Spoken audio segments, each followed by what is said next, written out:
We've looked at a lot of handhelds in the market, but this one seems to be trying to stand out. Not only is it a gaming handheld, it's a laptop. Yeah, you heard that right. We're gonna open it up and tell you all about it after a word from today's sponsor. Did you know the average teenager spends 2 hours daily on YouTube and another 1.5 hours on TikTok according to recent studies? Gen Z millennials are even saying that when it comes to learning, videos are the best. It's becoming more and more apparent that bite-sized video content is here to stay. But now comes the challenge of creating that content in more efficient ways. Well, today's video sponsor Filmora is here to help. With Filmora, you're able to create lesson summaries, trailers, and even short explainer videos with just a few clicks. Beyond just being a comprehensive video editor with an extensive library of assets, it's also powered by advanced AI features like audio to video. With audio to video, you can take an audio recording, then upload it with your desired ratio, duration, and visual style, and watch Filmora work its magic. AI will intelligently identify important sections and even convert them into short video clips with subtitles. You can also enhance the appeal of a video with a custom talking avatar of yourself or anyone by simply uploading an image. You're even able to make any additional edits as desired in a standard timeline using Filmora's full editing capabilities. Thousands of creators are already using this to speed up their workflow. Don't get left behind and check out the links down below and get Filmora today and start creating content effortlessly. Big thanks again to Filmora for sponsoring today's video. Now, let's get back to it. So this OnexPlayer G1 comes in at $13.19. So as far as the handheld goes, it's definitely up there in price. And we normally see that a lot from the OnexPlayer and IMEO and the innovators in the space that have been doing this for a long time. Their handhelds tend to be a lot more expensive than the rest of the market. This is no Steam Deck competitor. This is something a little bit different. One thing to note as well, we've already unboxed this before, so your unboxing experience may be a little bit different. But if you guys want to see up-to-date availability on this handheld, check the Indiegogo down below. All right, pretty simple box. This is all that's in it. It's literally another box. It is a nice box, so yeah, it's like velvet lined, which, you know, for almost $1,400 probably after tax, you'd probably hope it is a pretty good unboxing experience. It's a pretty standard USB power brick that has a 100-watt to it. 100-watt brick, that's fun. It's a 100-watt GAN. It's a GAN fast charger. I'm not really sure if it's like a name brand or not, but it does. Ours came with the standard US plug, USB-C to USB-C. We'd love to see that. Yeah, and it's gonna need that power because it has a Ryzen 9 HX370 in it. I refuse to call it the AI CPU that it is. We're not gonna do that. Yeah, when they start adding AI to the naming scheme, I don't know. But it's a 12-core, 24-threaded processor, which we'll talk more about that later. The fact that this handheld has that is kind of crazy, but it also doubles as a laptop, so maybe. We're gonna open this up in a second, but you guys can see it. It really does look like I'm holding like a miniature laptop right now, which it kind of looks like. But on the left side, we have one micro SD card reader. And then on the back, we have two USB-C that are Thunderbolt 4 ports that can also be display out. So you can actually have some external monitors with this. We have a USB 3.2 right here. And then this right here is an Oculink port, which is going to be for external graphics cards or eGPUs. And then we have a combo headphone jack, it looks like. So I assume sound in and sound out. And then on the other side here is it's just a power button. Yeah, it's kind of like a MacBook, you know, real simple port selection. Look at this. Look at it, guys. It's a laptop. But wait, it's more than just a laptop. We'll show you guys in a second. We'll make sure this thing actually turns on. But this right here, by the way, is a 1440p display. More specifically, it's a 16 by 10 display that's 2560 by 1600, which I'll be honest is kind of ridiculous for an APU handheld. 90% of the games you're going to play on this, unless you're doing like emulation, you're going to be running at 1080p or less, which we'll see in the benchmarks. But for the functionality of a laptop, I guess it works, but with this really tiny display, the scaling is not great. It's really hard to see. Smaller resolution would actually kind of help with that because everything would be larger, which you can change Windows scale. And then do we know is this high refresh rate too? It should be 144 hertz. You can verify that though. Hertz. And then obviously it's touchscreen too. Yep. Yeah, there's that resolution, 2560 by 1600. And then I guess we can go into Task Manager. I mean, yeah, show everything in Task Manager to confirm the specs, because the model we do have comes with 32 gigs of DDR5 memory and a 1 terabyte SSD. And as Jackson mentioned at the beginning, that is $1,319. And it does come in a wide range of different spec configurations. All right, we got our Ryzen AI 9 HX370 with the 890M, which that's still considered to be the best AP graphics. It is the best right now until some new stuff comes out. Yeah, 12 core, 24 thread. We do have, 32 gigs of RAM. It showed 27.6. I was like, huh. So we got some of it allocated to our GPUs. You guys can see, make this a little bigger. Look at the speed, 7,500 megahertz. 404 used. It's hard to say if there truly is, because I'm assuming you can't open this up. No, not easily. We have a 1 terabyte Acer N7000 Gen 4 SSD. Here is our NPU, which doesn't have to do with the AI. Yeah, so AI acceleration with the AI CPUs. If you guys want to do AI tasks with this, you do have the NPU baked in. If you want to. If you want to. And then of course we have our 890M, which let's see how much we have shared GPU memory of almost 14 gigs, then dedicated 4 gigs. Nice. So it's not bad. And also there is backlighting on the keyboard as well. You can kind of see the little RGB action going on there. That's kind of cool. All this stuff can be controlled via the OnexPlayer app that is installed on here, which we'll show you guys a little bit later. But you're wondering, how is this a gaming handheld? Do you have to plug up a controller? No, you don't. One thing to mention as well, this is an early prototype, so things might change on the official release. But currently, you can just remove, oh God, see, this is quite, I will say, it's a little bit difficult, but then it reveals the handheld portion of it. Yeah, it's cool though because you still have a keyboard. It is capacitive touch, which is kind of, you know, I'm sure it works, but it probably doesn't work the most amazing. But this is cool. I mean, just look at that. We have joysticks in there that are RGB. We got an RGB logo there, and we still have some basic controls up here too, like sound, brightness. And there's mouse click over there as well, so you can use mouse click once you control everything. So tiny. Yeah, they're so tiny. You got turbo mode, which is probably just going to change the mode of. See, there's the software that pops up there, the OnexPlayer software. We are currently running on the 30-watt mode here. We'll talk more about all the software stuff they have, but it's very similar to all OnexPlayer devices. You can change the wattage, the fan speed. You can change different profiles, the RGB and stuff like that. Yeah, but I mean, it's a really cool looking device. It definitely reminds me of like a super fancy like Video Now from back in the day that you can actually do a lot of stuff with. I like that, Video Now.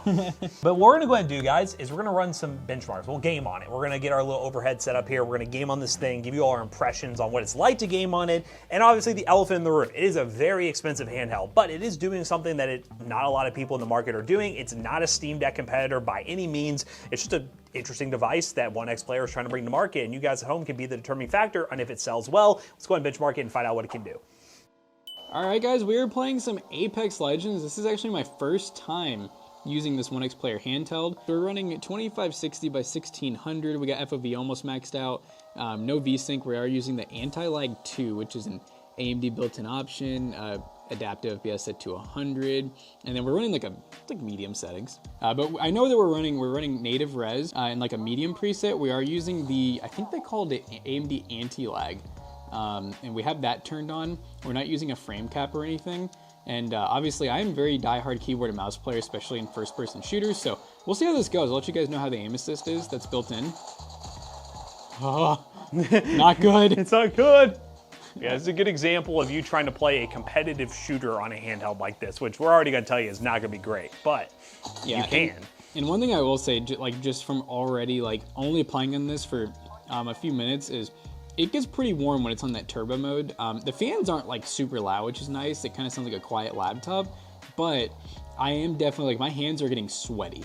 Yeah, that's not great. Normally handhelds, the best thing is you do not want the heat buildup around the joysticks because that's going to make the gaming experience not great in the long term. Oh yeah, this is gun running. I don't even think I've upgraded off the first weapon. Yeah, I haven't. That's crazy. You guys know I'm a movement god normally. This does not look like it, does it? Jesus Christ. Oh my God. One thing we really haven't been able to figure out, but we're assuming it's not, is that the display is it's pretty nice, honestly, but we don't think it's OLED. I have noticed areas where it's dark, and I swear it looks like it's true black, but that could just be an illusion. Please. Yes! Yeah, boy, I got my kill. My thumbs are getting hot. I feel like I'd start to get blisters. Game over. Wow. No. I don't know if I'll ever think a handheld feels great personally, so I'll just leave this one up to Matt because he has multiple handhelds, and a first-person shooter is definitely one of the worst-case scenarios for this, but hey, the FPS and performance was great. Looks good. All right, guys, we are in Ghost of Tsushima currently. I'm trying to figure out all these controls here because I will say this is a totally different layout. We're gonna go over to the options real quick, and it looks like we're currently running a medium preset, which I think we're gonna wanna lower at 1080p using FSR, currently set to, let's do no dynamic render scale. Let's change that to performance. See if that makes a difference for us. And really the goal of this game, oh yeah, FSR looks really good on this one. The goal of this game is to get close to a 60 FPS average. If you can get a lock 60, this is great. I will say this is a very dark environment right now. Dark. I can't see anything right now. But this is a game that has a lot of different visuals, and the night and day effects really makes it kind of hard to see. I don't think you're on max brightness right now. Yeah, let's see. Maybe do the turbo button. Oh, or that. Oh, there I can see. I can see a little bit better. You all might be able to see a lot better now. But yeah, I mean, this is 1080p. Looks really good. And we're getting about 50 FPS, but I will say the same thing Jackson said. This would get very uncomfortable playing for a long period of time because it is very warm. And again, we are running on the 30-watt mode, which, just a quick check between Jackson and I probably filming for the last 30 to 40 minutes. We're down to 62% on the battery. So realistically, I don't expect more than like an hour gaming, solid gaming with this under 100% 30 watt. You're definitely going to be looking at the like 30 to 40 minute range, not very long, especially in a game like Ghost of Tsushima. What I'm gonna do just for the fun of it, let's try lowering, let's see, can I do it? I already used a touchscreen. So the easiest way is to use a touchscreen. Let's lower to like, I'm gonna do 15, we'll do 20 watts and see if this thing is more efficient. Honestly, the FPS didn't drop as much as I thought. We're at like 48 to 50 FPS. The AI. Running 18 watts. I think it's, yeah, honestly, we say AI, the upscaling tech is definitely gonna help us out here.